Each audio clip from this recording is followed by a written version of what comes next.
rehema zako, baraka zako ziwe juu yangu katika jina la Yesu, katika jina la Yesu, katika damu ya Yesu.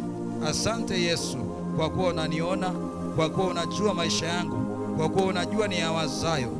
Mungu Baba, niko hapa leo, sema nami na niko tayari, katika jina la Yesu na kwa damu ya Yesu. Amen. Sema amina. Somo letu la leo kidogo litakuwa ni kwa ajili ya ufahamu, kuchangamsha ufahamu wako. Amen. Kichwa cha habari kinasema usiishi maisha ya ulokole, ishi kama Kristo anakutaka. Kichwa cha habari kinasema usiishi maisha ya ulokole, ishi kama Kristo anavyotaka. Bwana Yesu apewe sifa.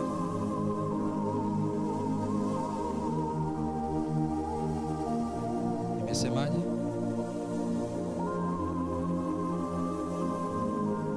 Usiishi kama Kristo. Hebu muulize jirani yako, kwani Kristo anataka tuishije? Kwa ufahamu wake, Kristo anataka tuishije? Amesemaje?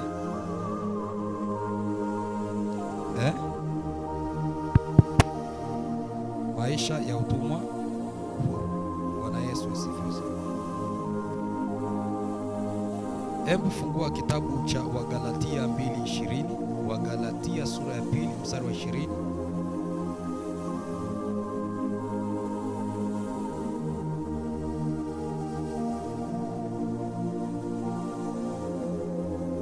Wagalatia, sauti yako.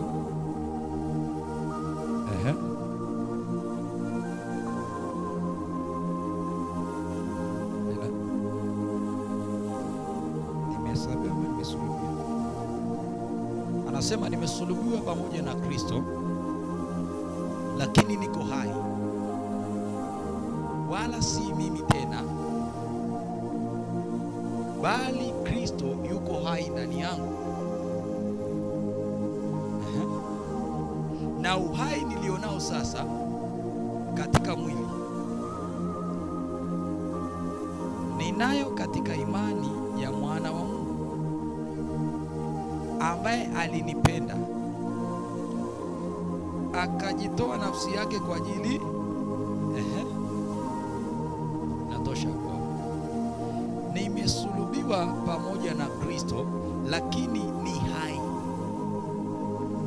Halo, nimesulubiwa pamoja na Kristo, lakini niko hai. Bwana Yesu asifiwe sana. Wala si mimi, bali Kristo yu ndani yangu. Bwana Yesu apewe sifa.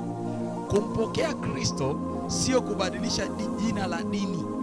Kumpokea Kristo sio kubadilisha jina la dini. Kumpokea Kristo sio kubadilisha nini?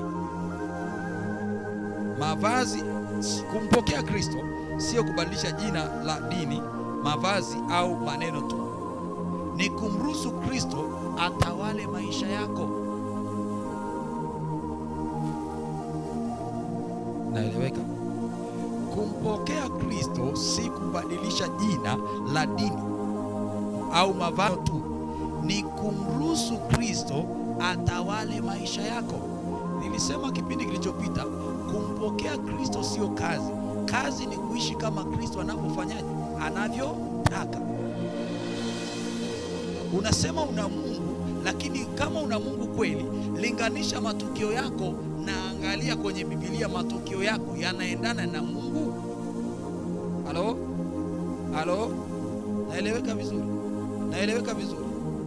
Kumpokea Yesu Kristo sio kazi. Unaweza hata leo unaweza kumpokea, inawezekana ulishampokea miaka 10 iliyopita. Lakini je, unaishi kama anavyotaka? Manake walio wa Mungu wanaongozwa na Roho Mtakatifu. Je, walio na shetani wanaongozwa na nini? Bwana Yesu asifiwe. Kwa usiishi maisha ya kilokole kama dhehebu lako linavyosema, kama dini yako inavyosema. Je, unapoishi kama dini inavyosema, ndivyo Mungu Mungu alivyosema ama ndivyo Mungu anavyotaka? Utaenda kwenye dhehebu fulani. Leo nilikuwa naongea na mtu mmoja, alikuwa Kigoma, akaniambia, mtumishi, kuna mchungaji ameniambia nisisali Jumapili.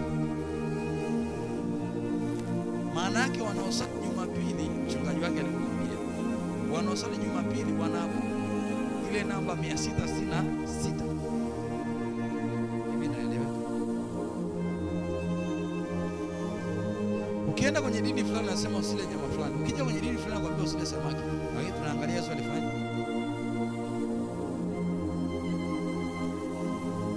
Bwana Yesu asifiwe sana. Unatakiwa uishi maisha ambayo Mungu anayotaka, sio dini inayotaka. Kumbuka Yesu alipokuja alipambana na dini. Mafarisayo ina maana ni walimu wa dini, ina maana alipambana kuondoa udini. Ina maana yake dini ni kifungo. Kabla shetani hajakufunga dini imeshafanyaje? Yesu kuna mfano mmoja alitolea, akasema Msamaria. Alisema mtu mmoja alipigwa njiani. Wakapita, mmesoma hilo neno, hilo andiko. Ile anazungumzia habari ya dini. Bwana Yesu asifiwe sana. Tuko kanisani lakini kila mtu yuko tabaka lake. Tuko kanisani tunasema Kristo asifiwe, Bwana asifiwe. Je, ni kweli Bwana asifiwe inatoka ndani? Bwana asifiwe iko hapa ama iko nje? Unaishi maisha unasema mimi ni mlokole. Hakuna walokole namna hiyo. Hakuna mchungaji anayefundisha kondoo ama waumini wakachokoze wenzao. Halo?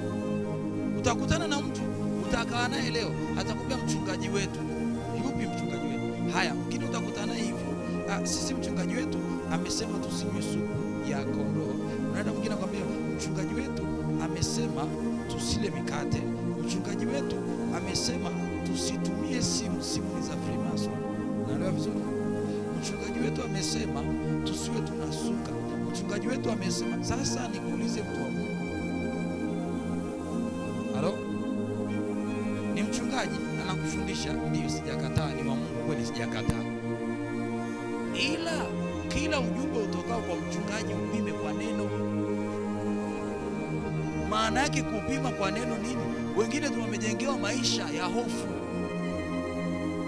Maisha ya hofu ambayo ukiangalia hofu wenyewe imejawa na mauti. Mchungaji anakuja kwako, Roho Bwana ameniambia unipe friji. Roho Bwana kweli? Rudi kwenye andiko. Nani alifanya hivyo? Rudi kwenye andiko, ipo. Kwa umepata taarifa mchungaji leo kuomba mtu akafa. Kwa hofu inakuingia. Leo kutana na mama mmoja. Anafanya kazi alikuwa 300 kwa mwezi. Mwezi amini mshahara wake wote anapeleka kanisani. Mshahara wake huu ni mlokole. Halo? Mimi sio mlokole, mimi ni Mkristo. Kwa kitambua hilo. Mimi sio mlokole, mimi ni Mkristo. Kwa mlokole ni mtu sije kwenye Biblia sio neno. Mimi ni mwana mtumishi wa Yesu, namfuata Yesu. Kiongozi wangu ni nani? Yesu. Sawa, sijakataa. Bwana Yesu asifiwe sana. Anafanya kazi 300 yote anapeleka kanisani. Anaenda kupanda mbegu. Sijakataa. Dadake siku ndugu wake nimekutana naye analia. Niambia dadangu, hata kama ni ulokole, mimi mwenyewe nimeokoka na nimempokea Yesu. Lakini fedha yake yote nika kanisani. Ndio hatujakataa. Iweje leo hii umepokea mshahara 300 wote ukaupeleka madhabahuni, alafu watoto wanaanza kulia nje unasema nimempa Mungu. Wewe una akili? Sasa hiyo ni nini? Hilo ni dhehebu Kristo. Ndio maana nikakwambia unatakiwa uwe na ufahamu. Ndio maana nikakwambia somo hili kwa ajili ya kufungua ufahamu wako wewe. Maana kuna mambo umejengewa na mchungaji wako, umejengewa na hofu. Umejengewa hofu, umetengenezewa mazingira ya kuogopa. Mama mmoja ni alikuwa na yuko Lemguru hapo na nilo vile huko. Anakuja kanisani amejifunika. Mama vipi? Kwani unakuja kwa mganga? Anaogopa mchungaji wangu watu wasinione wasije kumwambia mchungaji. Hivi huyo ni Kristo. Bwana Yesu asifiwe. Haleluya, haleluya. Mungu hatuiti tu kuwa watu wanaoitwa walokole, anatuita kuwa wanafunzi wa Kristo, wanaoonyesha tabia yake katika maisha ya kila siku. Mtu aliyeokoka anajulikana. Mtu aliyeokoka ajionyeshi kama ameokoka, bali utaona we mwenyewe. Mtu aliyempokea Kristo aseme mimi nimempokea Kristo, ni mwaka wa 10. Tujakataa. Wokovu sio jana, wokovu ni leo.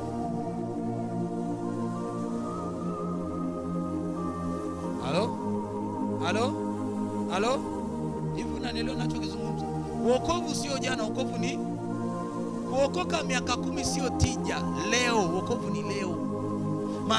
Maana yake mtu ameokoka miaka 10, hatujakataa. Amempokea Kristo, amestruggle, amehangaika. Sasa hawa tutawakuta makanisani, nakwambia wewe ndio umekuja leo, mimi na miaka 10 hapa na miaka 10. Lakini unakuja wewe siku ya kwanza unatendewa muujiza. Yule wa miaka 10 anabaki wapi? Sababu amejenga roho ya nini? Maisha ya mazoea. Manake haishi kama Mungu anavyotaka. Kwa kuwa amekuwa ni muombaji, sasa maombi yake yameshakuwa ya mazoea.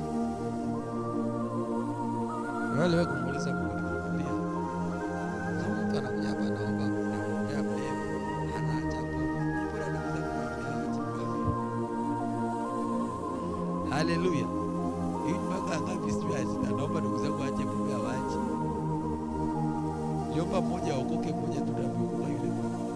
Wengine bado wanaelekea kwenye ulevi, wanaanza huko ni maovu zaidi. Bwana Yesu asifiwe. Kwenye familia nilikuwa nimeokoka mimi, Mungu akaniletea mwingine. Tumekuwa wengi kwenye familia. Bwana Yesu asifiwe sana. Sasa wokovu wa leo ama maisha ya Kristo wa leo yamegeuka. Sasa inakuja hadi ulokole, walokole.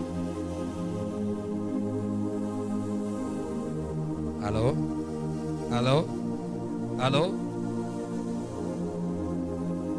Takwambia mama, umefunga siku 3, ndio. Lakini tuje hapa kanisani, si ndio? Tufanye kazi, si ndio? Tuje kanisani tuoshe viti, si ndio? Mtumishi, kama Roho Bwana akinisemesha, Roho Bwana. Mwingine anakuja hapa anakwambia Roho Bwana ameniambia nisiguse viti, nisisafishe. Mbona Roho Bwana kwa mimi kwamba usini? Kuna mambo ambayo lazima ujijengee ufahamu wa kiungu uwe ndani yako. Halo. Tunaelewana vizuri? Mwingine unakuta umeenda kanisani unaishi maisha ambayo maisha ulokole. Unajua maisha ulokole ni kifungo. Maisha ulokole ni kifungo. Kwa sababu kuna mambo ungetakiwa uyafanye, lakini mchungaji anakuambia nini? Ni dhambi. Sasa kuuza mboga ni dhambi. Kuuza mboga ni dhambi. Kumsaidia mtu ni dhambi. Mchungaji wako anakuruhusu. Onyesha kumsaidia mtu. Yule mtu akufunga uchukua mlemavu. Sasa miaka yote ulikuwa unamsaidia. Mchungaji wewe ni kwa kitu. Ni heri mtu akwambie ukweli unaokusoma. Unaenda kanisani kuomba. Unakuja hapa leo tunaomba. Unatoka hapo unakutana jirani yako ameibiwa simu, amevimba. Mawazo yako yanakuwa tofauti na kile ulichofundishwa kanisani. Kwa sababu ulokole.